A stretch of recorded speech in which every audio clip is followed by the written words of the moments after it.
The hell's this message? Here you go, Nemesis Vids 101. It goes with everything, including you.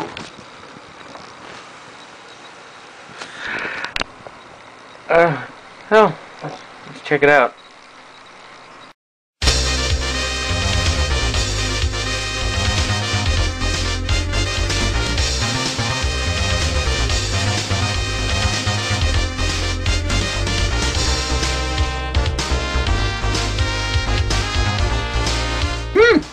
Does go with everything.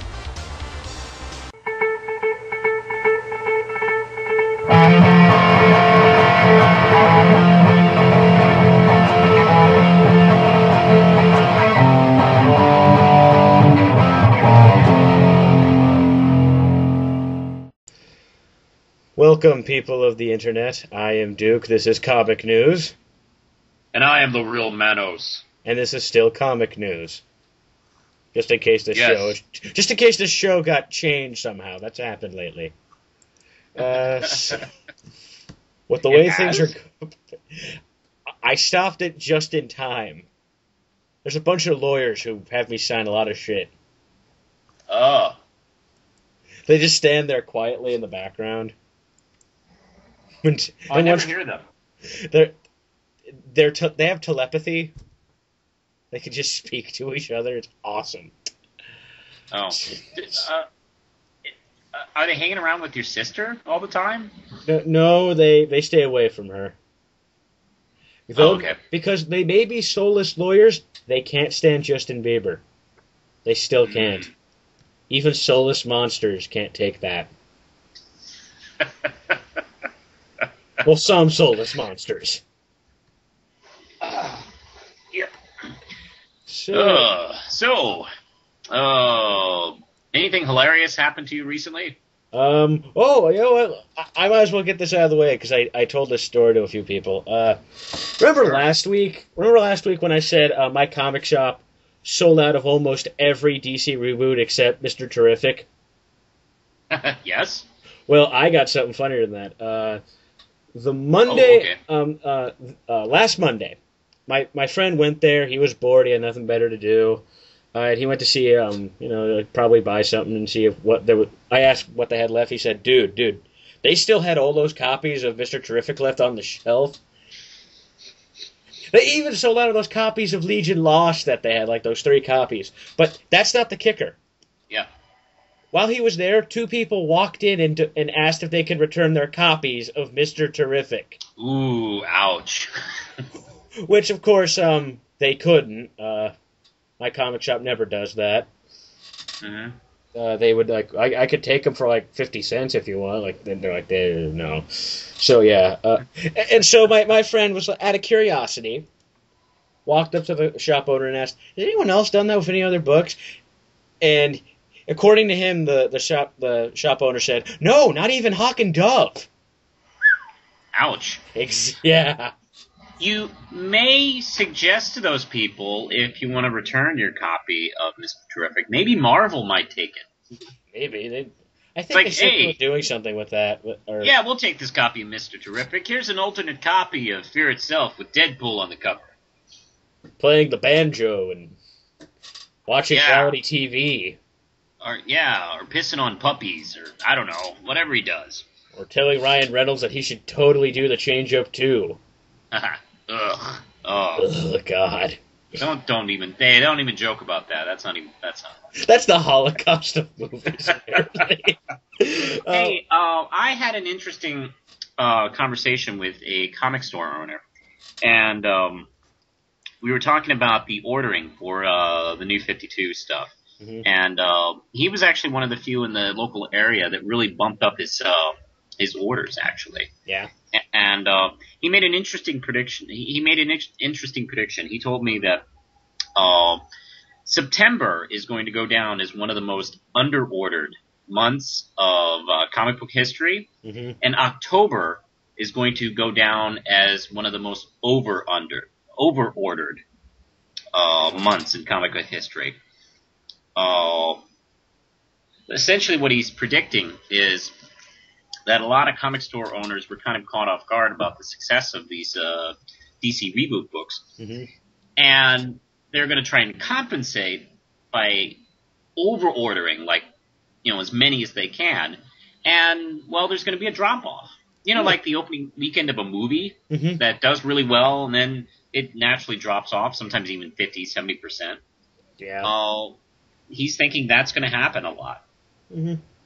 I could totally see that. We'll see if that happens. I'm very curious. Yeah.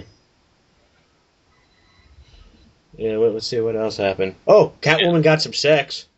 Yeah, you know it. And Starfire. Those were kind of big, but I decided I didn't have the expertise or the subtlety to discuss that, so... Oh, really? Okay. Well, let's see. I didn't read Douchebag and the Douchebags, so... Apparently, it's Douchebag and Slut, apparently.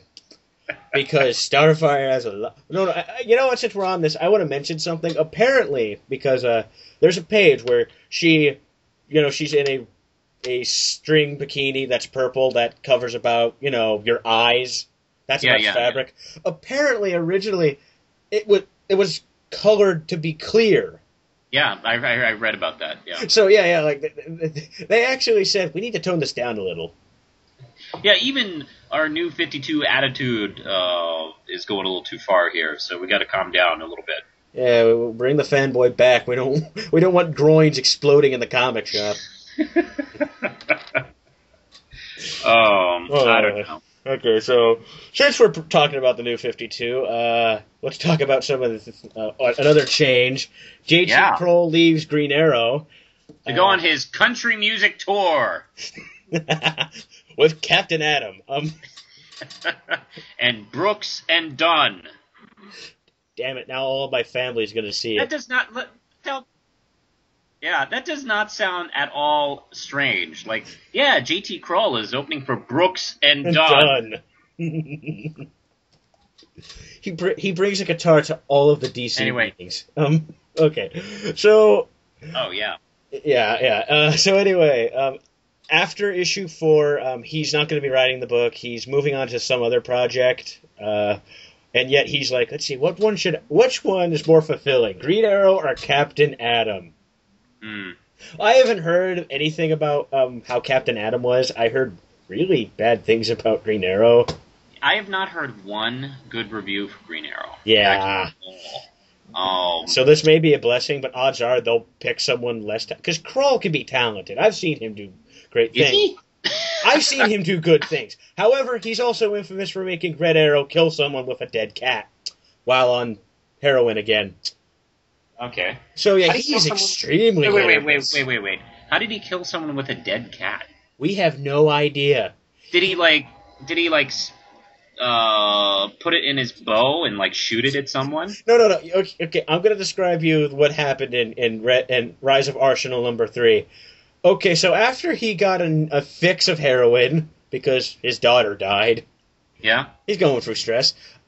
He believes he's beating up more criminals with his bow and arrow, but like the way they have it, the tint of the color, how they'll do what the hallucinations in a different color palette than the real the reality. You know what I mean? Yeah. So we see this tinted version of him beating up criminals, and then when it gets back to reality, they're just knocked out on the floor, and he's holding this dead cat in this weird pose, like he's constipated. Ugh. Like he's growling at him. And you have no idea how he used it. Because in the hallucination, he's using his bow and arrow. But in reality, he used a dead cat. He clubbed to death dudes with a dead cat. I presume. In the hallucination, he was shooting arrows at them. But now, was the cat, alive before his hallucination, or did he just suddenly have this dead cat? I don't know. All of a sudden, he just appeared with a dead cat. Because I'm thinking, was the cat still alive when he started beating them with the cat? No. It's like an episode of Lost. Well, goodbye, J.T. Krul. You'll be sorely missed. No, he's still staying around, damn it. Because I've read good stuff by him. Like, he did some really good issues. Before they did the reboot, he had a really decent run on Teen Titans, and... Oh, yeah? Yeah, that got flushed down the drain. Mm-hmm. Nicola Scott was the artist on it. And the first few issues of the Green Arrow series, he did... Actually, he's done like 3 different Green Arrow series, damn it. But the one that he did when they did the Brightest Night books, the first few issues of that I told were great. And then it kind of gets hit or miss because it ties in the Brightest Day. Yeah, well, I was told, like, the first issue is excellent, and then the second issue was downhill. Yeah, I hear that. So it's not shocking, but who knows who they're replacing him with on Green Arrow? Well, you know what? I want the goatee back. Shaving off the goatee was such a bullshit move. Manos, I want the goatee back. Issue 5 will just be him growing a goatee. It's a montage. Oh, man. If I was writing issue 5, that goatee would be back panel 1. First line of dialogue, my goatee's fantastic. And then he starts beating up people. Yeah, it's a close-up of him combing it. I love how this sounds more like something Doctor Who would say. Goatees are cool. Yeah, especially the big, long, like, curvy ones, or whatever he has, the big kind of kooky ones. Oh, yes, damn it, we need that back. Yeah, because that was the thing keeping people from reading Green Arrow. Isn't his chin cold? I'm worried for him. Yeah, it was the goatee. That's why video game kids weren't reading comic books. Yes. Okay. So, thank God we got rid of it. So. Thank God.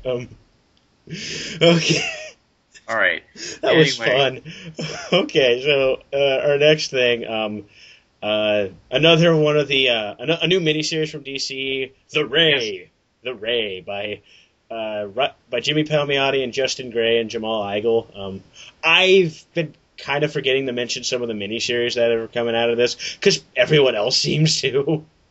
Yeah, well, I've been keeping track. Huntress has a miniseries. Penguin has a miniseries. Who? The Penguin. The Penguin. Okay. And Justice Society is getting something. I don't know if it's an ongoing or a miniseries yet. That's an ongoing, I think. Oh, that's an ongoing. Okay. I don't know, but also who else is getting one? Back during Comic-Con, like San Diego, when we said Thunderbolts was coming back. That's a miniseries. Yeah. Because Nick Spencer can only do 8 issues. Apparently. I gotta cut my losses here, man. All right. Yeah, but this they wrote the same writing team did the Uncle Sam, the Freedom Fighters, and the Ray, the regular Ray or whatever the hell we're calling it now. He was in it. I don't know. I like those writers. I read some Jonah Hex. That's been cool. They wrote Power Girl. I love their run on Power Girl. Yeah. So I might give it a look. Yeah, man, poor Ray. It's just like they keep trying and it just never catches.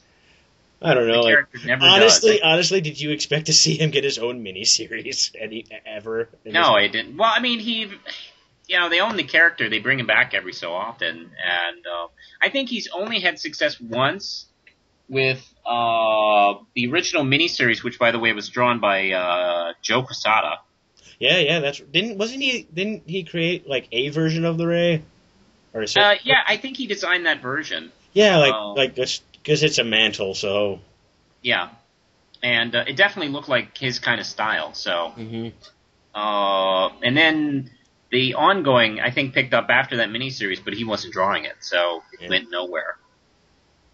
And I remember I picked up the first issue and was like, oh, well, this isn't that interesting. It's a shame. What am I even doing? Why am I talking to myself? Yeah, why do I always refer to myself like this when I pick up new books that are disappointing? You sound like a really bored version of Batman. Why the hell are these criminals doing this? Don't they know there's a football game on I gotta catch? Man, this is so inconsiderate. I gotta go pick up some food after. Maybe some milk, too, man. Let's see, How bored does the announcer on Chelsea Lately sound? Hey, you ever watch that show? It's Chelsea Lately with special guest Jesus Christ. I watch that show a lot. Yeah, I do too. And the announcer is like he always makes some lame joke at the front. I don't know. It's like he always sounds so bored. Like, Well, hey, I remember like when that show started, because I actually watched that show when it started. They had an announcer who sounded like he did the announcements for toy commercials.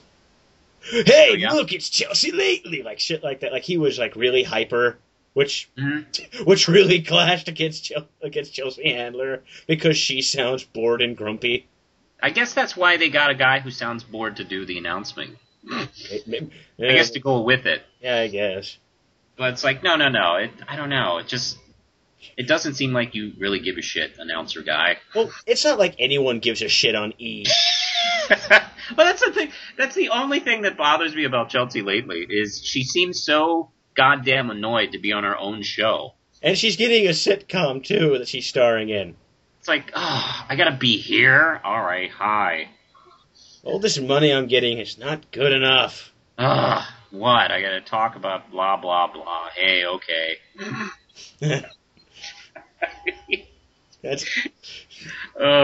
Could you be a little excited about your TV show? She needs to like hear something stupid like a guy murdering someone for Pop-Tarts or something to get excited. Yeah, well, that's exciting. That is depends on the flavor. Why don't we talk about that kind of stuff, Stu-Kaloops? Because it's not written in comic form, Manos. There's a law. Maybe we could do a week where we just talk about real life news. That would be alienating to all of our followers, because none of our followers have a real life, Manos. Yeah, JT Krul killed someone for Pop-Tarts. And they weren't even good. He killed them for cherry flavored, man. I don't give a shit if you people like cherry Pop-Tarts. I hate them with every fiber of my being. Nick Spencer's going to replace him on the Brooks and Dunn tour. That makes a lot of sense. And the tour will be directed by DJ Caruso somehow. I have fun. Country music doesn't have enough DJs. Okay, should we move on to the next story? All right. Yeah, what are we talking about? Alan Davis is going to be the artist on Captain America with Ed Brubaker. Oh, right. Shockingly, Steve McNiven can't do more than 5 issues.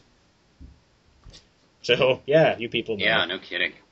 And Alan Davis rocks, man. I love him. So yeah, we'll see how long he lasts in the book. I don't know, like he's not one of those artists who's ever late though. He just doesn't do a lot. He just doesn't wanna. He's busy trying to find JT Krul because he killed someone for Pop-Tarts. Yeah, you killed my family for Pop-Tarts. So yeah, I should sound a little bit more excited for this because he's honestly one of the artists I get excited for, like one of the few. So cool, yeah. Yeah, I don't know. I don't have that huge a reaction. Yeah. Like it's great, but yeah, you don't read Captain America, so yeah. I don't know. I keep thinking maybe I should pick up Captain America. It's been good. The one that got changed to Captain America and Bucky is honestly awesome. Like better than that because it's in World War II, and Chris Samnee's been doing the art. So it's been. So I honestly recommend that one over the other one. So Manos, how about you take the next story? All right, hey, are you tired of a whole bunch of public domain characters not being done as comics? Well, Dynamite has the answer for you. They're announcing a new Tarzan comic, and it's just for $1. The first issue. Except they don't call it Tarzan. Yeah, there's some reason, and this is only the first issue, by the way. For $1. It's called Lord of the Jungle. Why can't they use Tarzan in the title? I don't know. He is public domain, right? I don't know. It says here he's public domain. Well then, I don't know. Maybe they think they're just being cool. Maybe they're afraid Disney's going to eat him. Or Phil Collins is going to come and do the music for their comic book. I don't know. I mean, we've had enough time between now and then, right? I mean, that movie came out in, what, 99? 99? Yeah, or 2000. I remember around that time. Something about that. I'm trying to remember. Like, it was the film after Milan, right? Yeah, it was. So And Milan was... That was 98. That was 98. Oh, maybe it was 99. Yeah. We're not Googling this because the last time it happened, it wasn't that exciting. Yeah. Like all Dynamite... Googling on a Skype episode is not really that incredible. No. Having your co-host find an old issue of Detective Comics, that is gripping entertainment. That's Googling, right. No. Googling isn't as interesting. No. And also, like old Dynamite books, Alex Ross did one of the covers for it, and it looks good. Can you guess which one he has drawn? The one with the monkeys and Tarzan. Yes. Damn it, there's two of those. Oh. So, yeah, $1 I know will probably entice some people. $1 comic. I'll take $1 for, to read a Tarzan comic. Yeah. And then Manos realizes he only has 75 cents. Fuck! So the Dynamite. Oh, well, no. We'll take it. That's 75 cents. We'll take it. Yeah. We need all the money we can get. Yeah. We kind of went overboard with all those Green Hornet books, and we're kind of low on cash. Awesome. We can keep the power on for this month. Nice. The printer might work. All right. Hey, something going on with Voltron? Yes. Shockingly, because we reported it like one of our very first shows, we talked about it, how they got the rights to it. Well, they're launching a comic in December. Is this connected to that awful-looking cartoon on Nick, or is this... No, because it looks like original Voltron. Yep. With covers done by Alex Ross. Yeah. That's a joke that's been beat to death, but maybe he owns like a share of the company or something. Who knows? Maybe. Well, they're cool covers. Yeah. I love it. Here's Voltron... on this planet. Here's another shot of, the Voltron kids with, Voltron. And then Voltron eating a Subway sandwich. Oh, I made that up. Yeah. And, there you go. Here's Voltron looking cool again. And then this is Voltron trying to catch a fastball, apparently. Yeah, I took this one. Okay. You began to sound like bored Batman again. Speaking of Batman, we're at our final story. Finally, some Batman stuff. Good God. Yeah, it's not like, he's one of the most popular characters right now. Tarzan, Voltron, who gives a shit? Well, there are some people of this generation who don't give a shit, so... Yeah, well, no, I'm only joking, Voltron, Tarzan, they're cool. Anyway, Batman! What about him, man? Hello? I'm here. Oh, okay. You can see Catwoman's other costume from The Dark Knight Rises. Actually, technically, it's the same bodysuit. The thing you can see new in these photos is her mask. She's wearing a Catwoman mask, a bandana mask with the ears. Yes. Cool, huh? Real cool. I'm so excited. Finally, we get to see it. And I have to say, I'm a little surprised how retro this looks. Yeah. Are you? Yeah. Because I thought... Reminds me a lot of the 60s one. Yeah, exactly. I thought Mr. Modern Hotshot artsy-fartsy Nolan was probably going to do maybe a riff on the Darwin Cook costume or maybe something of his own. But it's looking like the 60s Catwoman. Very cool, actually. Yeah. And I've seen, actually, just before you called me to do this show, I had seen on this blog that someone is theorizing that the portions of her mask, if you look at them closely, looks a lot like Batman's mask, and a couple of shots, like the famous shots of him fighting on the steps of that building. Mm-hmm. Therefore, theorizing that she's taken a mask of his and cut it up and turned it into a Catwoman mask. That's just a theory I've seen. That sounds like a really shot in the dark theory, like that one I had about that guy in the motion capture suit next to Superman. But it makes a lot more sense because I can see it. From the... Yeah, well, because if you really think about it, I mean, she's already in other pictures stolen his bike. So Yeah, she just took some mask and then customized them. Yeah, and she does have a history of stealing his crap. Oh, a huge history. And having sex with him after her apartment blows up, but that's a different story. Yeah, in the recent issue, she stole his dick. Yeah. He shows up, to see if she's okay, and she goes, "Oh, give me that dick." How manly Catwoman sounds. Hell, Batman probably did it out of fear if she sounded like that. DC, it stands for Don't Come. Thank you, Senior Nerd. I saw him comment on that somewhere. That was a brilliant joke. That was, and I'm giving him credit for it. I thought of that joke. Me too. So that was our show. You want to talk about Batman and Catwoman doing it? Why not? A bunch of fan fictions out there already have. Yeah, no kidding. And one of them got published. Judd Winnick got his fan fiction published. Good on you. Yeah. Although, to be honest, maybe Gollum March had that laying around in his studio for, years. Damn it, they canceled Gotham City Sirens on me. Well, I have a way to use this picture. Oh, Judd, you want to have him do a sex scene? Oh, hold on.